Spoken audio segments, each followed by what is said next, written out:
감사합니다. 살아계신 우리 구주 예수 그리스도 이름으로 기도드립니다. 네. 오늘 하나님께서 주시는 말씀은 신약성경 사도행전 9장 1절로부터 9절까지 말씀입니다. 신약성경 사도행전 9장 1절로부터 9절까지 말씀 201페이지에 있습니다. 한 절씩 교독하신 후에 마지막 절을 같이 합독하면 좋겠습니다. 9장 1절입니다. 사울이 주의 제자들에 대하여 여전히 위협과 살기가 등등하여 대제사장에게 가서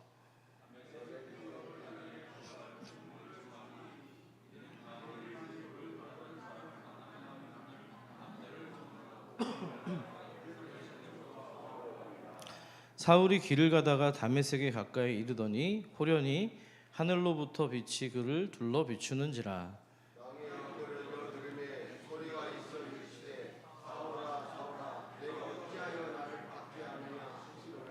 대답하되 주여 누구시니까? 이르시되 나는 내가 박해하는 예수라.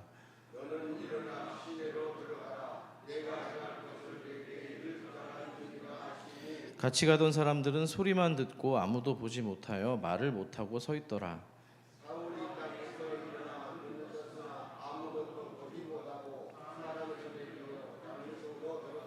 함께 있습니다. 사흘 동안 보지 못하고 먹지도 마시지도 아니하리라.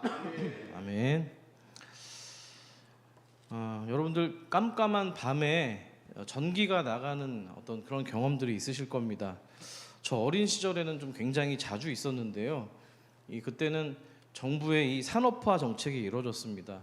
좀 연세가 있으신 분들은 경제개발 5개년 계획이라고 아마 들어보셨을 겁니다. 그래서 가정이고 공장이고 회사고 전력 소비가 엄청나게 높았습니다.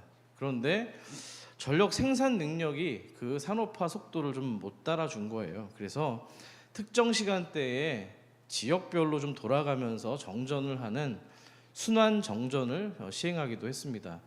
아마 집사님들 이상은 좀 다 아시리라고 생각이 되는데요. 자, 그러니까 좀 전기가 있다는 거, 정전이 없이 여기 빛을 계속해서 우리가 누릴 수 있다는 것은 굉장히 은혜인 줄 믿습니다. 우리 옆 사람과 이렇게 한번 인사하면 좋겠습니다. 전기가 있어서 감사합니다. 한번 인사해 볼게요. 시작. 한 번 더 인사합니다. 하나님 빛을 주셔서 감사합니다. 너무 작은 것들에 우리가 너무 당연하게 여기는 건 아닌가 싶어서 생각하는 차원에서 그런 인사를 한번 드려봤습니다. 자, 정전이 일어나면 어떻습니까? 아무리 익숙한 공간이라 할지라도 불이 꺼지는 순간에 우리는 방향을 잃고요. 한 걸음 한 걸음 내딛는 것이 굉장히 조심스러워집니다. 하지만 그때 손전등 하나, 아니 촛불 하나만 켜 있어도 상황이 완전히 달라집니다. 그 작은 불빛이 어둠을 뚫고 길을 보여주기 때문입니다.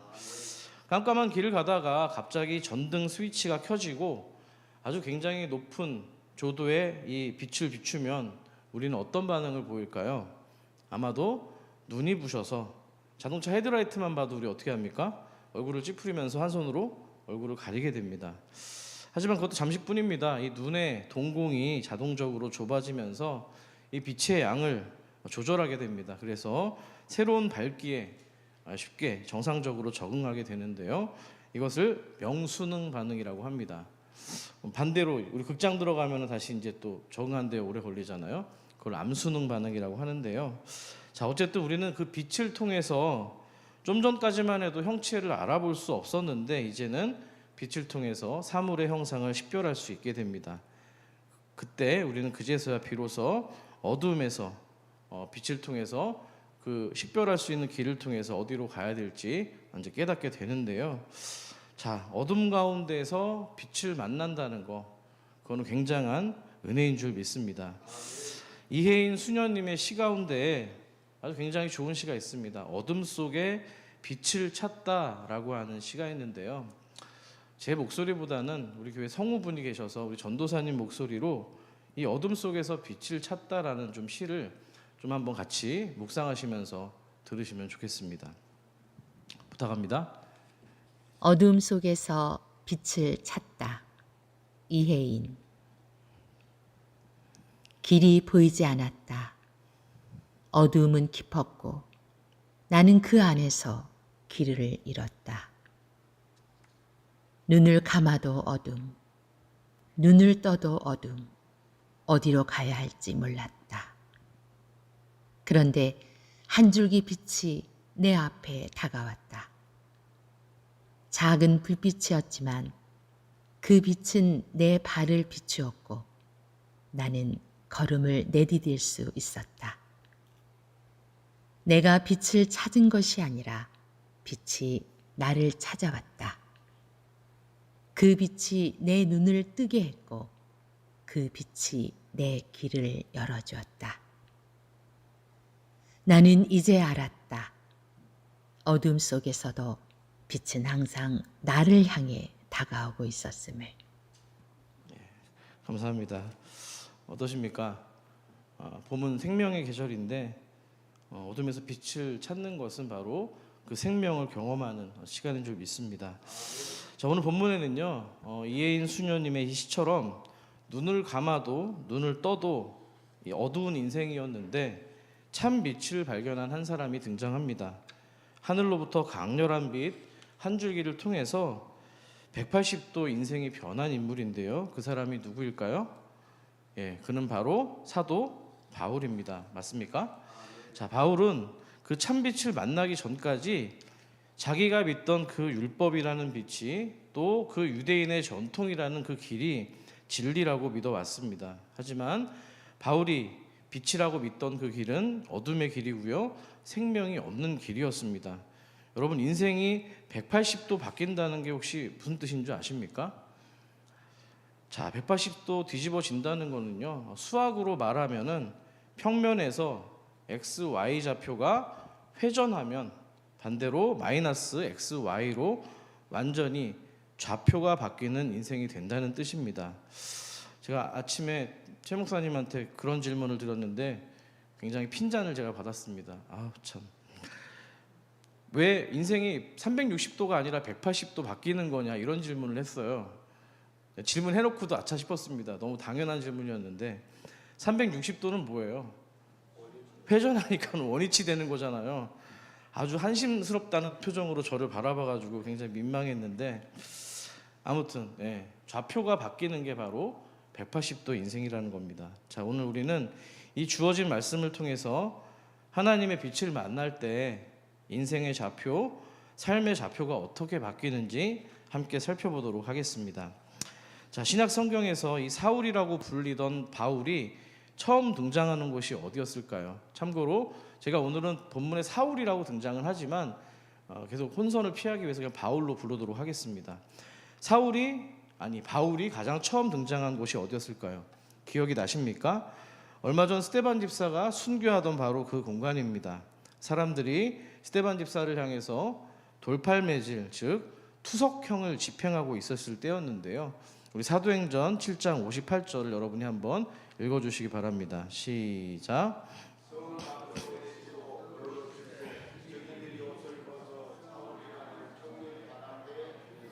아멘. 유대인의 율법에 따르면은요, 이 사형 집행의 첫 돌을 던진다는 거는요, 죄를 증언한 사람들의 책임이었습니다. 그러니까 이 스데반을 고소한 사람들이 있잖아요. 고소한 증인들이 직접 돌을 던지는 역할을 했습니다. 자, 그런데 돌을 던지려고 보니까 그들이 입고 있던 이 겉옷이 굉장히 거추장스러운 겁니다. 그래서 옷을 벗었는데요. 자, 그러면 옷을 벗은 것까지는 좋은데 왜 바울 앞에다가 그 겉옷을 두었을까요?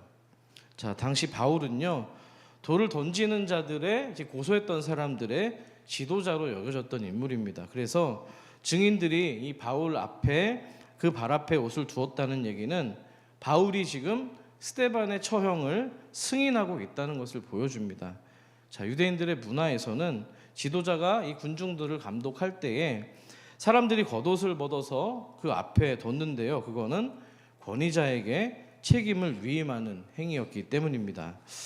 이 바울은 사도행전 8장 1절에서도 이 스데반 집사의 죽음을 마땅히 여겼다고 기록하고 있는데요, 그만큼 그리스도인에 대한 이 바울의 반감과 박해는요, 정점에 달해 있는 상태였습니다. 자, 오늘 본문에서도 그런 분위기가 그대로 나타나고 있는데요, 사도행전 9장 1절로부터 2절까지를 또 한 절씩 교독하도록 하겠습니다. 제가 1절 읽습니다. 사울이 주의 제자들에 대하여 여전히 위협과 살기가 등등하여 대제사장에게 가서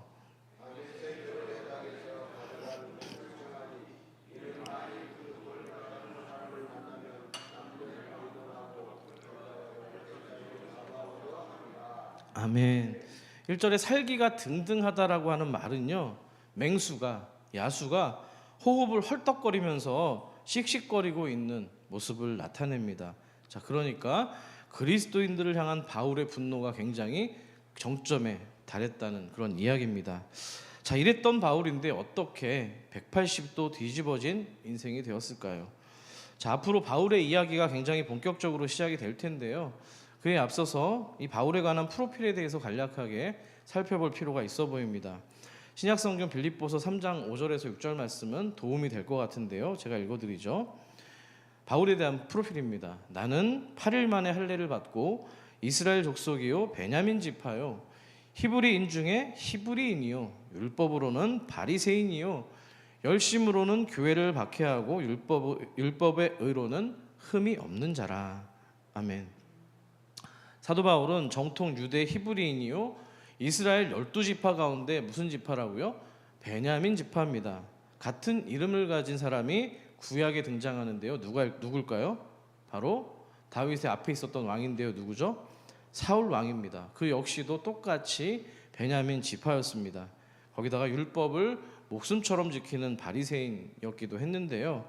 한마디로 얘기하면은 왕년에 그 가문에서 왕도 나왔으니까 뼈대 있는 가문에 어깨에 힘 좀 들어가는 집안의 인물이라는 이야기입니다.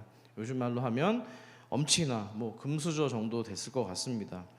이뿐만이 아닙니다. 그는 길리기아 다소 출신인데요. 태어날 때부터 로마 시민권자였습니다. 그 말은 그가 헬라 문화와 이 로마의 법과 질서에 굉장히 익숙하고 능통했던 사람이고요. 또한 로마로부터 보호받는 인생이었다는 것을 보여줍니다.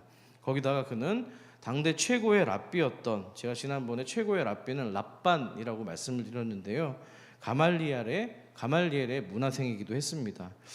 자, 바울은 바리새인 가운데서도 가장 최고의 율법 학자였습니다. 그렇기 때문에 당시 예수님을 믿는 사람들을 하나님을 모욕하는 자들로 생각을 했습니다. 왜 그랬을까요? 바리새인들은 오직 율법을 통해서만 하나님과 바른 관계를 맺을 수 있다고 생각했기 때문입니다. 자, 하지만 그리스도인들은 율법이 아니라 예수를 믿음으로 구원받는다고 가르쳤습니다. 아멘이십니까? 또 그리스도인들은 예수를 하나님의 아들로서 불렀는데요. 유대인들에게 이 또 바울에게는 그것이 바로 신성 모독으로 느껴졌다는 사실입니다. 자, 이런 이유들 때문에 바울은 그리스도인들을 체포하고 박해하는 것이 당연하고 옳다고 믿었습니다. 그런 자기 확신 속에서 살아갔던 거죠. 하지만 우리는 모두 다 알고 있습니다. 바울이 하나님을 위한 길을 걷는 것이 아니라 오히려 그가 하나님의 뜻과 정반대되는 길, 어둠의 길을 걷고 있었다는 사실입니다. 바울이 하나님에 대해서 굉장히 특별한 열심을 가지고 있었지만 그 방향에 있어서는 정반대의 방향으로 질주하고 있었다는 사실입니다. 유초동부에 이번에 그 성경학교 때 보니까는 그 관역이 있더라고요. 관역. 그 양궁 관역 있잖아요.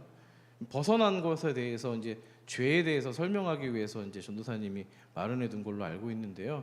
그만큼 지금 바울이 잘못된 방향으로 지금 벗어나고 있다는 사실입니다. 자, 그러니까 바울이 육체의 눈은 뜨고 있었는지는 모르겠는데 실제로는 그의 영적인 눈은 맹인과도 같은 상황이라는 이야기입니다. 사랑하는 우리 산서울 가족 여러분, 열심히 있다고 해서 바른 길을 가는 것은 아니라는 겁니다. 혹시라도 지금 여러분 자신이 뭔가 옳다고 믿고 확신하는 영역이 있다면, 그것이 더군다나 신앙의 영역이라면 내가 정말 바른 방향으로 걸어가고 있는지, 참된 빛을 따라서 걸어가고 있는지 돌아보시기를 소망합니다. 바울은 그렇게 오늘도 자신이 옳다고 믿는 바대로 그리스도인들을 색출하기 위해서 다메섹으로 가던 길이었습니다. 그런데 바로 그때였습니다. 무슨 일이 일어났을까요? 우리 3절 말씀을 같이 함께 읽겠습니다. 시작. 사울이 길을 가다가 다메섹에 가까이 이르더니 호련히 하늘로부터 빛이 그를 둘러 비추는지라. 아멘. 빛이 에워싸고 있다라는 표현입니다. 자, 지금 이 상황은 다메섹으로 가던 그 길, 예수쟁이들을 색출하러 가는 길이었습니다. 그런데 갑자기 하늘로부터 빛이 비추고요, 동시에 거기서부터 소리가 함께 들려지고 있는 상황입니다. 유대인들에게 있어서요, 이 소리와 함께 동반된 강한 빛은 보통 하나님의 계시가 일어나는 것으로 인식했습니다. 누가 생각이 납니까? 구약에 모세가 생각이 납니다. 이 바울은 빛을 봤지만 모세는 떨기나무 가운데서 불을 받습니다. 그 불 가운데서 부르심의 음성을 받았던 것처럼 사도 바울 역시도 이 빛 가운데서 그리스도의 음성을 듣고 있는 상황이기 때문입니다. 바울에게 비춰진 이 빛은요, 단순히 물리적인 태양빛이 아니라 하늘로부터 온 하나님의 빛이었다는 사실입니다. 오늘 본문에 나오진 않지만 뒤에 가면 나옵니다. 이 시간이 언제였냐면 한낮 12시 정오였다고 사도행전은 기록하고 있습니다. 그러니까 이 물리적인 정오의 태양보다도 더 강렬한 빛이 사도 바울의 인생을 에워싸기 시작했다는 겁니다. 자, 그리고 동시에 그 빛 안에서 누군가의 음성이 들려오기 시작합니다. 우리 4절 말씀 여러분 한번 읽어주시기 바랍니다. 4절입니다. 시작.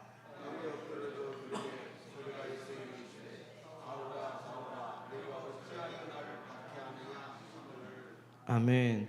이 소리에 당황한 바울이 묻습니다. 주여 누구시나이까? 주님이 뭐라고 하세요? 나는 바울, 네가 나를 박해하는 예수다라고 말씀을 하십니다. 사실 바울은 예수님을 직접적으로 다이렉트로 핍박한 것이 아니고요, 예수 믿는 사람들을 핍박했습니다. 맞습니까? 성도들을 핍박한 겁니다. 그리스도인을 핍박한 거예요. 그런데도 주님께서는 왜 뭐라고 그래요?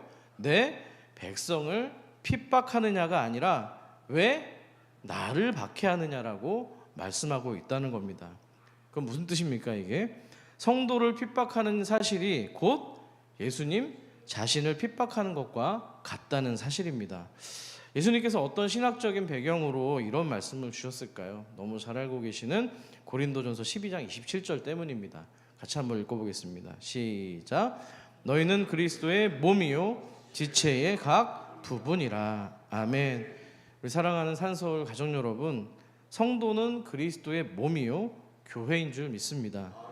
교회는 단순한 조직이 아니고요, 예수의 몸이고요, 예수님과 하나 된 존재라는 사실입니다. 이것을 믿으십니까? 때문에 성도를 지금 핍박하는 일도, 교회를 탄압하는 일도 모두 예수님을 직접적으로 공격하는 것과 같다는 사실입니다. 그 말은 성도와 또 교회가 받는 고통을 고스란히 예수님께서 직접 경험한다는 의미이기도 합니다. 자, 얼마 전 새벽기도 본문이 히브리서였는데요, 히브리서 4장 15절은 예수님의 이런 모습을 다음과 같이 증거하고 있습니다. 읽어드리죠. 우리에게 있는 대제사장은 우리의 연약함을 동정하지 못하실 리가 아니요 모든 일에 우리와 똑같이 시험을 받으신 이로되 죄는 없으시니라. 아멘. 우리와 똑같이 인간의 모든 생로병사를 경험하셨다는 겁니다. 그러니까 앞서 순교했었던 이 스데반 집사님의 죽음도, 또 이제 바울에게 붙잡혀 죽임을 당하는 그리스도인들의 고난도 모두 누구의 고난이요? 주님의 고난이요, 주님의 죽음이라고 선언하고 계시는 겁니다. 믿으십니까? 그렇다면 하나님은 이런 성도의 죽음에 대해서 어떤 마음을 갖고 계실까요? 구약성경 시편 166편은 15절 말씀은 이렇게 기록합니다. 그의 경건한 자들의 죽음은 여호와께서 어떻다고요? 보시기에 귀중한 것이로다 라고 기록합니다. 신약성경에 제가 본문에 여기 자막에는 없지만 읽어드리면 계시록에서는 14장에서 이렇게 기록합니다. 지금 이후로 주 안에서 죽는 자들은 복이 있도다 하심에 성령이 이르시되 그러하다 그들이 수고를 그치고 쉬리니 이는 그들의 행한 일이 따름이라 하시더라. 아멘. 성도들이 믿음으로 살아가면서 했던 모든 수고와 헌신, 인내와 충성들은 하나님께서 기억하고 보상하신다는 의미입니다. 죽음이 끝이 아니라 하나님 안에서 영원한 지금 안식이 주어지고 있고요. 죽음 이후에도 성도가 하나 이 땅에서 행했던 그 모든 일이 하나님 앞에서 소중하고 보배롭게 가치가 있고요. 인정받고 그분께 기억된다는 사실입니다. 아멘이십니까? 간절히 바라기는 이 땅 가운데서 저와 여러분의 삶이, 또 우리들의 삶이 하나님께 소중하고 아름다운 것으로 기억되기를 축복합니다. 자, 그렇게 다메섹으로 터벅터벅 걸어가던 바울은 호련히 나타난 이 하늘의 빛도, 또 그 속에서 들려오는 목소리의 주인공이 예수님이심을 알게 되었습니다. 아마도 이 순간 바울의 인생은 완전히 무너졌을 겁니다. 왜냐하면 이제까지 자신이 옳다고 믿었던 모든 것들이 잘못되었다는 사실을 깨달았기 때문입니다. 바울 자신이야말로 진리의 빛 가운데 살고 있다고 확신하면서 살아왔지만 오히려 그 누구보다 깊은 어둠에 있었던 사람이 자신이었음을 깨닫게 되었기 때문입니다. 보통 타 종교에서 기독교로 개종하시는 분들이 이런 어떤 절망들을 경험했으리라고 생각이 됩니다. 사랑하는 성도 여러분, 빛이신 예수님을 만나기 전까지 모든 인생들은요, 캄캄한 어둠이라는 사실을 반드시 기억하시기를 소망합니다. 그래서 신약성경 요한복음에 보시면 사도 요한은요, 세례 요한이 그 빛을 증거하는 사람이라고 소개하고 있습니다. 좀 깁니다만 너무 중요해서 요한복음 1장 7절부터 11절까지 같이 한번 읽어보겠습니다. 시작. 그가 증언하러 왔으니 곧 빛에 대하여 증언하고 모든 사람이 자기로 말미암아 믿게 하려 함이라.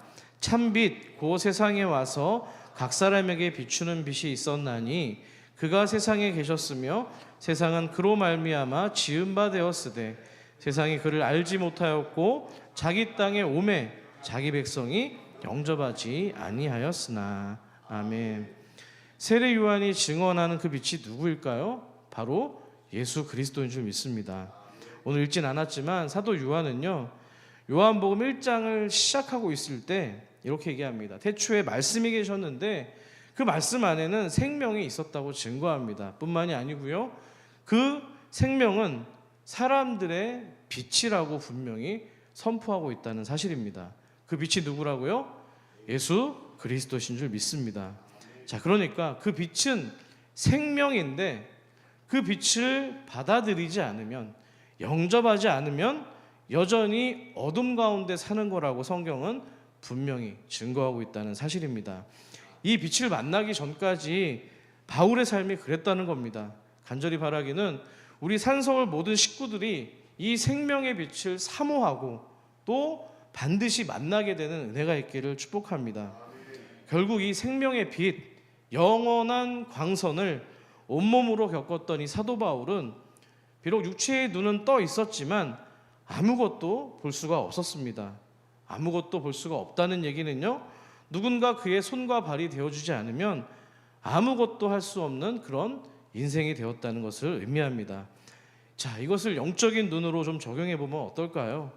예수 그리스도를 만나지 못하면, 예수 그리스도를 바라보지 못하면 우리 인생은 아무것도 할 수 없고요, 아무것도 아닌 인생이 된다는 사실입니다. 눈을 떠도 뜬 것이 아니고요, 보아도 보지 못하는 그런 억울한 인생이 되는 겁니다. 사도 바울은 예수님의 빛을 만난 후에 일시적으로 육체적으로 앞을 보지 못하는 상태가 되었습니다. 그 말은 그동안 그 자신이 의지했던 지식과 경험, 율법을 의지하며 살아왔었는데 이제는 더 이상 그것을 의지할 수 없게 되었음을 보여주는 겁니다. 그래서 바울은 오늘 본문 8절과 9절에 기록된 것처럼 누군가의 손에 이끌려서 다메섹으로 들어가기 시작합니다. 거기서 무려 3일 동안 아무것도 보지 못한 채 먹지도 마시지도 않고 뭐 했겠어요? 기도하면서 하나님 앞에 머물렀던 겁니다. 자, 3일입니다. 숫자 3이 뭐라고요? 완전수입니다. 철저하게 아무것도 볼 수 없고 철저하게 아무것도 할 수 없는 그런 상태가 되었다는 것을 보여줍니다. 하지만 이 바울이 겪고 있는 이 어둠의 과정은 그가 새로운 생명으로 다시 태어나기 위한 과정이라는 사실입니다. 믿으십니까? 생명의 빛을 보기 위한 여정이었다는 겁니다. 비록 그의 육체가 앞을 볼 수는 없었지만 영적으로는 처음으로 진짜 참된 빛을 만났기 때문입니다. 믿으시면 아멘 합시다. 사랑하는 여러분, 여기에 주는 교훈이 있다고 생각합니다. 우리가 절망의 어둠을 경험할 때 그제서야 우리는 비로소 참빛을 사모하게 된다는 사실입니다. 하나님은요, 때때로 사도 바울의 인생처럼 가던 길을 멈추게 하시는 그런 담의색을 허용하실 때가 있습니다. 우리의 계획이 무너지고 예상치 못한 일이 벌어지고 인생이 흔들릴 때가 온다는 거예요. 하지만 그 순간 당신의 자녀들로 하여금 주저앉아서 엎어져 있도록 내버려 두시지 않는다는 겁니다. 참빛이시요 소망이 되시는 하나님을 진짜로 경험할 수 있는 그런 기회로 삼아주신다는 사실입니다. 믿으십니까? 여러분, 우리들 일상에서 이 자연의 빛을 한번 생각해 보세요. 우리 인생에 어떤 유익을 줍니까? 빛은 우리가 어디로 가야 될지 방향을 명확하게 보여주고요, 생명을 유지하는 에너지를 공급합니다. 햇볕이 없으면 식물은 광합성을 하지 못하고요, 사람은 비타민 D를 합성하지 못하기 때문에 생명 자체를 유지할 수가 없는 겁니다. 또 이 빛 에너지는요, 또 치유의 능력을 가지고 있습니다. 햇빛은 면역력을 높이고요, 상처를 치료하는 효과가 있다는 겁니다. 병원에서도 그런 빛 치료를 합니다. 광선 치료를 통해서 피부병이나 우울증을 치료하기 때문입니다. 하나님의 빛도 마찬가지입니다. 우리의 영혼은요, 길이요 빛이신 주님으로 인생의 목적지를 찾아갈 수가 있고요, 또 그 빛 대신 주님을 먹고 마심으로써 영적인 생명을 유지할 수가 있는 겁니다. 믿으십니까? 또 그 빛은 우리의 왜곡된 영혼을 치료하고 회복시켜 주신다는 사실입니다. 이것을 믿으십니까? 빛을 피하면 어둠 속에서 상처가 깊어지지만 빛을 향해서 나아가면 치유와 회복이 시작될 줄 믿습니다. 그 회복이 우리 모두에게 있기를 소망합니다. 지난 2주 전에 있었던 얘기를 잠깐 하겠습니다. 제가 하나님의 임재를 좀 경험을 했는데요, 제가 오늘 선배 목사님을 만나서 이런저런 목회적인 상담도 하고 굉장히 유익한 시간을 보냈습니다. 식사도 함께 하면서 좀 이런 표현이 어떻게 될지 모르겠지만 최근 제가 3년 가운데서 가장 행복했던 하루였습니다. 아니, 정확히 한 날만 꼽자면 그날이 제일 행복했던 것 같아요. 너무너무 행복했는데요, 별거 아닙니다. 선배 목사님을 통해서 이런저런 또 신앙적인 조언도 듣고 또 말씀을 통해서 은혜도 나누고 참 좋은 시간이었는데요, 삼각지역이었습니다. 여기였는데 그날 제가 이제 만나고 지하철을 타고 교회로 복귀하려고 하고 있는데 햇빛이 너무 좋은 거예요. 너무 좋아서 바람도 적당하게 불어오고 있고 발길이 진짜로 누군가의 이 힘에 의해서 자동 반사적으로 제가 가던 길 방향이 아니라 그 삼각지역 근처에 벤치가 하나 있더라고요. 아무도 앉아있지 않은 깨끗한 벤치였는데 신호등을 이제 그 벤치 사이로 여기저기로 이제 신호등이 이제 건널목이 이렇게 있었습니다. 제가 이제 거기서 앉아 있는데 너무 행복한 거예요, 여러분. 여러분 이거를요, 한 목사님 또 감정이 또 이입된 사람이나 또 그런가 보다 이렇게 생각하시면 안 되고요. 그날은 달랐습니다. 하나님이 저에게 말을 걸어오시는 거예요. 제가 너무 행복해가지고 어떻게 이렇게 좋을 수가 있지? 와, 너무 좋다. 너무 좋다. 하나님 너무 좋아요. 계속 이러고 있었거든요. 맨날 지하실에만 제가 처박혀 있잖아요. 햇빛을 봐야 된다는 게 중요한 걸 알았어요. 있는데요, 좋으냐? 좋으냐, 덕수야? 내가 이거 너를 위해서 준비한 거야, 오늘. 너를 위해 준비했는데 이 정도가 아니라 난 너를 위해서 이것보다 더한 것들도 할 수 있는 하나님이야. 그래서 내가 아들을 보내주지 않았니? 이 마음을 계속 부어주시는 거예요. 발길이 떨어지지가 않는 거예요. 아마 거기 지나던 사람들 저 사람 다 커가지고 왜 울고 자빠졌나 이렇게 생각을 했을지 모르겠는데요, 하염없이 눈물이 흐르는 거예요.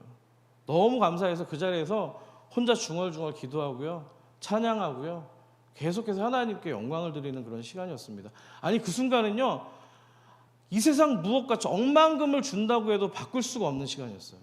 여러분들 신앙에서 생활하면서 기도의 자리로 깊이 들어갔을 때, 또 하나님의 은혜를 경험했을 때 그런 경험들 다 있으실 겁니다. 제 인생에서 정말 몇 안 되는 그런 날이었어요. 아니, 아무것도 없었어요. 그냥 빛이 저한테 정말 저를 향해서만 빛이 클로즈업이 되고 하이라이트가 비추는 것 같았어요. 그러는데 하나님의 마음이 들려지면서 내가 너를 사랑한다라고 말씀을 해주시는데, 그 어떤 것도 그 시간을 빼앗을 수도 없고 빼앗기고 싶지도 않고요. 이것이야말로 내가 살아가는 인생 가운데서 하나님을 경험하는 너무 소중한 시간이구나, 이런 생각이 들었습니다. 여러분, 빛은 그렇게 좋은 거예요. 여러분, 일상의 이 햇빛에서도 우리가 굉장히 큰 에너지를 얻는데, 여러분에게 비추시는 이 말씀의 빛, 또 기도 가운데 하나님의 성령이 임하시는 그 임재의 빛이 정말 여러분들을 죽었던 자리에서 살아나게 하고 우울했던 자리에서 다시 일으켜 세우고 하나님의 일을 감당하는 그런 은혜가 있기를 소망합니다. 말씀을 정리합니다. 너무 드라마틱한 얘기였는데 말주변이 없어서 제가 이렇게밖에 못 전했습니다만 정말 그런 은혜가 있기를 소망합니다. 신약성경 고린도후서에 보면 사도 바울은 이렇게 기록합니다. 그런즉 누구든지 그리스도 안에 있으면 새로운 피조물이라, 이전 것은 지나갔으니 보라 새 것이 되었도다 기록합니다. 여러분, 빛을 만나면 변화가 일어납니다. 씨앗이 햇빛을 받으면 싹이 트고 성장하듯이 하나님의 빛을 만난 사람도 완전히 새로운 존재로 변화됩니다. 사울은 빛을 만나기 전에 예수를 핍박하던 인물이었지만 빛을 만난 후에는 예수님을 전하는 사람으로 바뀌어 있기 때문입니다. 여러분, 그렇기 때문에 강조드립니다. 여러분의 몸과 여러분의 삶에 대해서 가볍게 여기지 않으셨으면 좋겠습니다. 하나님께서 당신의 영원한 빛이신 예수라는 조명의 빛을 통해서 우리 인생이 아니라 여러분 각자의 인생을 예수 닮은 예수의 인생으로 살도록 인도하시기 때문입니다. 혹시라도 이렇게 존귀한 여러분들인데 자기 자신을 학대하고 계시는 분이 계십니까? 또 옆에 있는 지체들을 비난하고 불편하게 만드시는 분이 있습니까? 그렇다면 그분은 어떤 사람인 줄 아세요? 오늘 본문에 등장하고 있는 기독교인들을 잡으러 가는 바로 그 사람이 사울이라는 이야기입니다. 오늘 누구야 내가 어찌하여 나를 박해하느냐, 이 말씀 안에는 그 예수님께서 너 자신을 학대하지도 말고 내가 사랑하는 너 옆에 있는 지체들도 욕하지 말고, 이런 맥락이 담겨 있다는 사실입니다. 아멘이시죠? 그러니까 저와 여러분의 삶이 여러분 자신만의 삶이 아니라 바로 하나님의 삶이라는 것을 꼭 기억하시길 소망합니다. 스데반의 삶과 죽음이 스데반의 것이 아니라 주님의 것이었던 것처럼 저와 여러분의 몸과 삶을 더욱 귀히 여기고 또 옆에 있는 지체들의 몸과 삶도 소중하게 여기는 우리 모두가 되기를 간절히 소망합니다. 이 말씀 생각하시면서 찬양하기를